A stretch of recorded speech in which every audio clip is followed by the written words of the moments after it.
অযৌক্তিক একটা কোটা ব্যবস্থা আমাদের উপর চাপিয়ে দেওয়া হয়েছিল।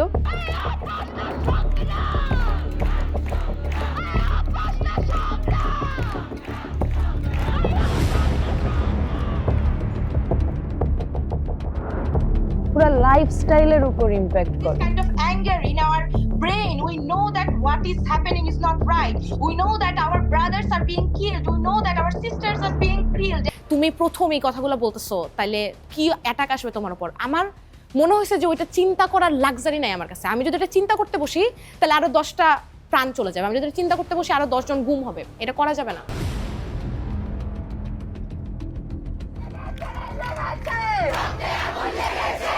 নিচের দিকে তাকিয়ে দেখি যে জিল্লু ভাইয়ের লাশ নিয়ে যাচ্ছে, এবং তখন আমার এত ঘৃণা কাজ করছিল এবং এত কষ্ট পাচ্ছিলাম, আমি সেখান থেকে আমি বলতেছিলাম যে আমার জালিমের বাচ্চারা আমার ভাইকে মেরে ফেলছে।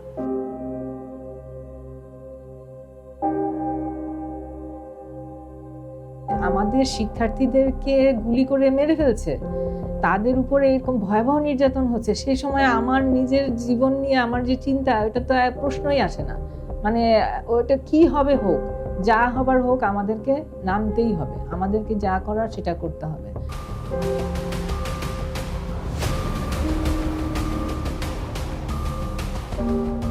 আমার যৌক্তিক দাবি, মানে যৌক্তিক দাবির জন্য কেউ জীবন দিতে হয়, এটা একমাত্র বাংলাদেশেই আছে।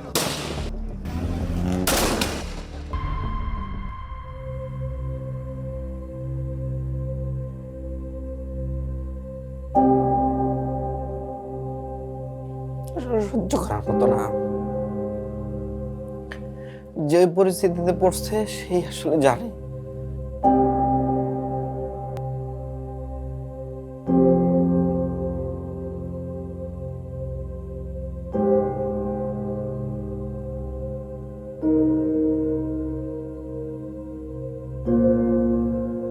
কোটা রিফরমেশনের মুভমেন্ট, তখন হচ্ছে শাহবাগের স্টুডেন্টরা জড়ো হইতো, 2 ঘন্টা রাস্তা আটকাইতো, তারপর আবার ছেড়ে দিত। একদম প্রাইমারি, তখন যে এত কিছু হয়ে যায় কিছুই বোঝা যায় নাই।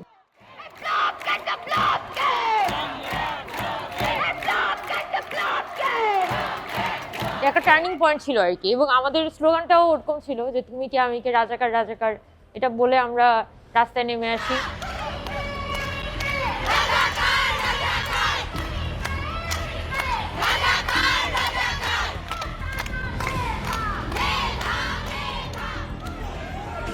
15 তারিখ যখন আমাদের ওপর ছাত্রলীগের হামলার ভিডিওগুলি ভাইরাল হলো, সবাই যখন দেখলো, এর পরের দিন আসলে ক্যাম্পাসে ছিল একটা জনস্রোত। মানে আমি যখন হল থেকে মিছিল নিয়ে বের হয়েছি, দেখা গেছে যে অসংখ্য মানুষ, সাভার, আশুলিয়া, নবীনগর, এই এরিয়ায় যত শ্রেণী পেশার মানুষ আছে যারা আছে তারা তো আসছেনই, প্লাস আসছেন সাথে বেসরকারি বিশ্ববিদ্যালয়ের শিক্ষার্থীরা।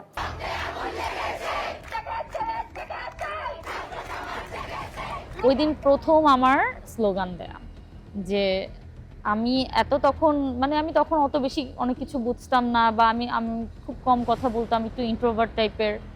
তো যখন ফার্স্ট আমি স্লোগান দিই তখন সবাই আমার দিকে তাকিয়েছিল। তখন আমি একটু আবার লজ্জা পেয়ে গেলাম যে কি ব্যাপার, আমি কি ভুল বললাম নাকি বা কি হলো।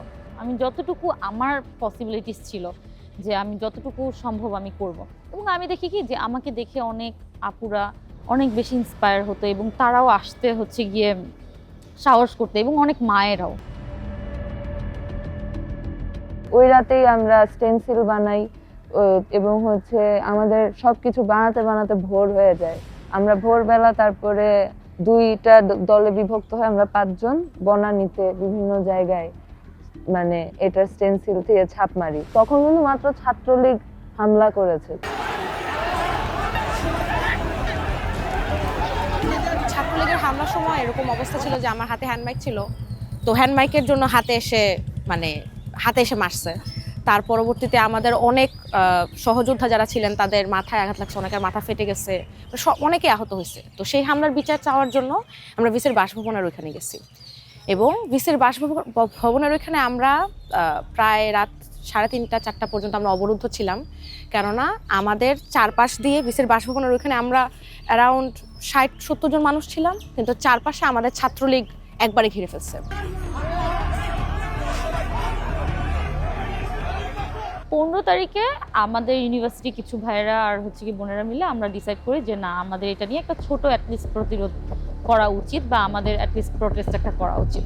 আজকে রাতেই বের হইতে হবে, না হলে কোনো দাম নাই। এত যে একাকি করি এতদিন ধরে, এটা কোনো দামই নেই। যখন আমরা অনেক মানুষ একসাথে ঐক্যবদ্ধ হই, তার কিন্তু আলাদা একটা শক্তি থাকে। যে নৈতিক বল তখন আমাদেরকে ড্রাইভ করেছিল, সেটা আসলে সব সময় আমাদের মধ্যে ছিল বলেই আমরা ওই সময় একত্রিত হতে পেরেছি। এটার কারণ কিন্তু আমরা হুট করে একসাথে হইনি, এটার কারণ ছিল আমাদের দীর্ঘদিনের একটা একসাথে কাজ করার একটা সম্পর্ক, যেটার ভিত্তিতে আমরা তার আগের দিন জুমে মিটিং করে, তারপরে বিভিন্ন শিক্ষকদের সাথে কথা বলে, এবং সবার মধ্যে যখন একই ধরনের অনুভূতি কাজ করেছিল, আমাদেরকে কিন্তু আমরা সবাই একসাথে একজন আরেকজনের অনুভূতিটাকে রিলেট করতে পারছিলাম। নিচের দিকে তাকিয়ে দেখি যে জিল্লু ভাইয়ের লাশ নিয়ে যাচ্ছে, এবং তখন আমার এত ঘৃণা কাজ করছিল এবং এত কষ্ট পাচ্ছিলাম আমি। সেখান থেকে আমি বলতেছিলাম যে আমার জালিমের বাচ্চারা আমার ভাইকে মেরে ফেলছে, জালিমের বাচ্চারা আমার ভাইকে মেরে ফেলছে। এটা বলতে বলতে আমি এত কান্না করছিলাম যে আমি আসলে ওই সময়টা, আমি যখন এখনো মনে করি যে আমি আমার চোখের সামনে থেকে নিচে দেখতেছি যে লাশ চলে যাচ্ছে।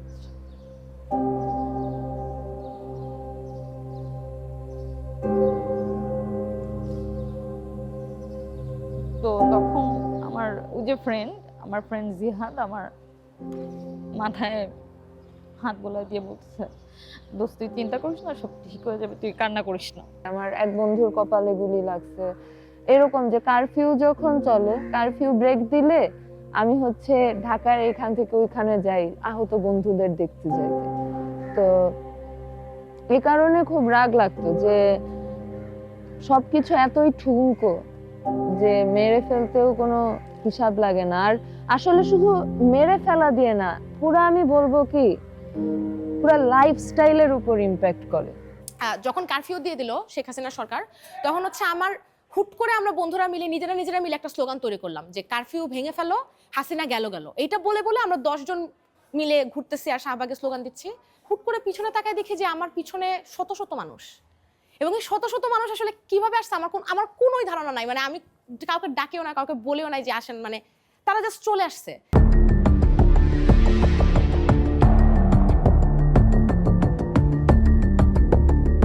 তখন আমার কাছে মনে হইলো যে তারা সবাই আন্দোলন করতেছে, যৌক্তিক আন্দোলন। আমাদের যেহেতু আমি গার্মেন্টস শ্রমিক, আমাদেরও বেতন বাড়ানোর সময় দেখা যায় আমরা যৌক্তিক কোনো দাবি তুললে সেম এরকম ক্যাটাগরিতেই আমাদের দমানোর চেষ্টা করা হয়। তো ওইখান থেকে আমার কাছে মনে হইলো যে আন্দোলনে যুক্ত হইতে পারলে মনে হয় ভালো হইতো। তখন আমার কাছে এটা মনে হইলো। আমার তখন গার্মেন্টস শ্রমিক সংহতির কেন্দ্রীয় মানে কার্যালয় ছিল আমার শাখার, তো কার্যালয়ে এসে আমরা সবাই বসছি, প্রায় 10-12 জন যাওয়ার প্রস্তুতি নিতেছি আর কি। সবার সাথে কথা বলার চেষ্টা করতেছি যে কে যাবা, আমি যাইতে চাই, বা আমার সহকর্মী সহযোদ্ধা যারা আছে তাদেরকেও জিজ্ঞেস করতেছি। বিশেষ করে আমরা 4-5 জন রেগুলার যারা কাজ করি তাদেরকে বলছিলাম যে চলো যাই। তো অনেকে বলতেছে যে এরকম পরিস্থিতিতে তার মা যাইতে দিবে না, কারণ পরিস্থিতিটাই এরকম ছিল যে আমি যাইলে আর কখনো ফেরত নাও আসতে পারি।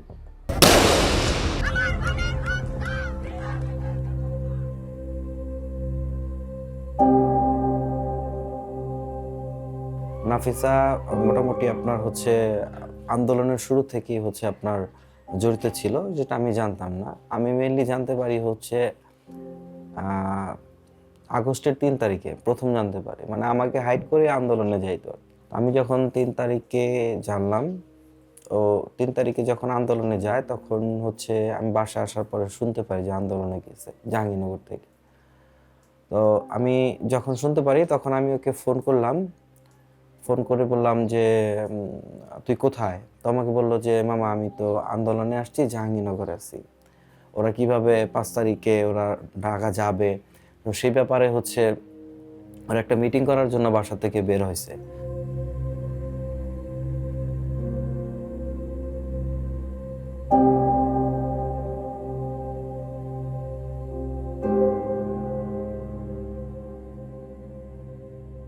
খবরটা নিছিস নাকি, কল দে।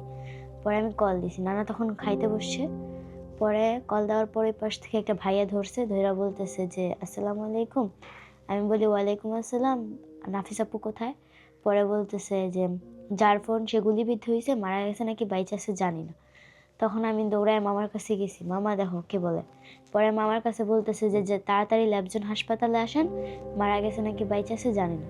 তারপর মামা দ্রুত ল্যাবজন গেল।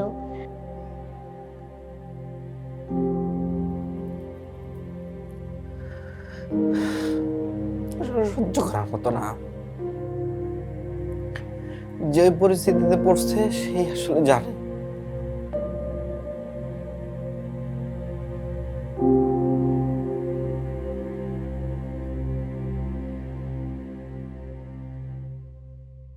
যে গুলিটা আমার গায়ে লাগার কথা ছিল সেই গুলিটাই আরেকজন শহীদের গায়ে লাগছে। যেরকম নাফিসা কিন্তু জাহাঙ্গীরনগর বিশ্ববিদ্যালয়ের যে 5ই অগস্টের যে মিছিল, সেই মিছিল থেকেই নাফিসা কিন্তু শহীদ হন। এবং এই যে নাফিসার যে মৃত্যু, সেই মৃত্যুটা আসলে মানে কোনোভাবেই আমাদের পক্ষে, আমি মনে করি যে পার্টিকুলারলি জাহাঙ্গীরনগরের যারা শিক্ষার্থী আছে আমাদের পক্ষে মেনে নেওয়াটা খুবই কঠিন।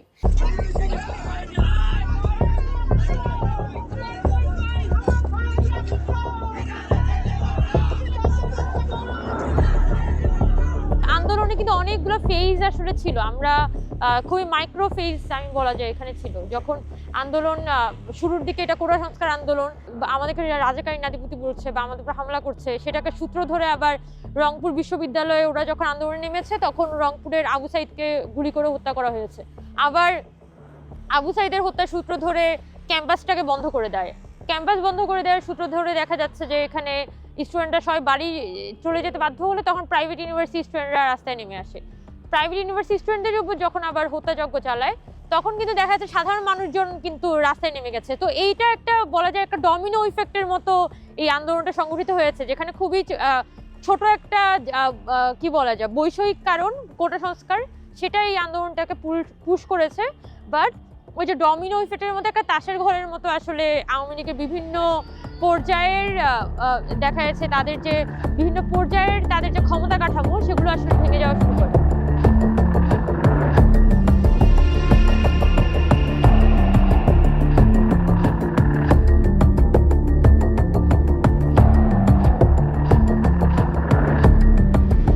ঢাকা ইউনিভার্সিটির ছেলেদের হলগুলোতে ছাত্রলীগের দখলদারিত্বের কারণে অনেক ছেলেরাই কয়েকদিন পরে গিয়ে আন্দোলনে আসতে পারছে না।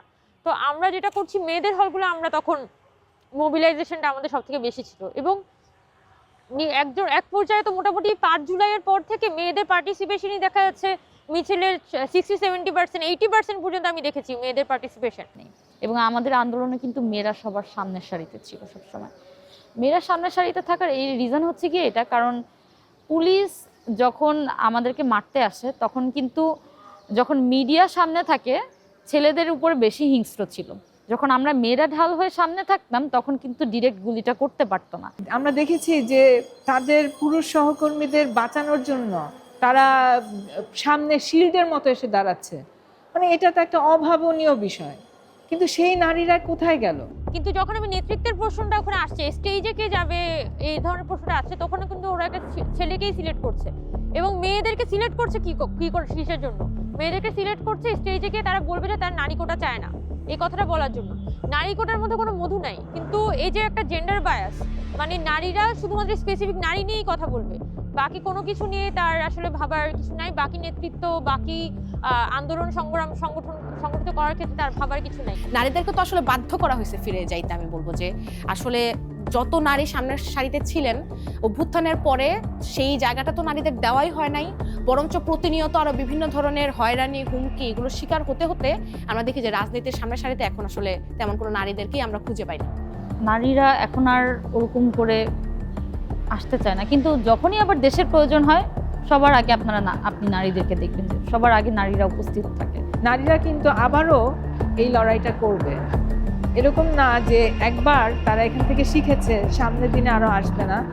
তারা আসলে নিজেদের প্রয়োজনে, সমাজের প্রয়োজনে, পৃথিবীর প্রয়োজনে তারা বারবার আসলে আসবে।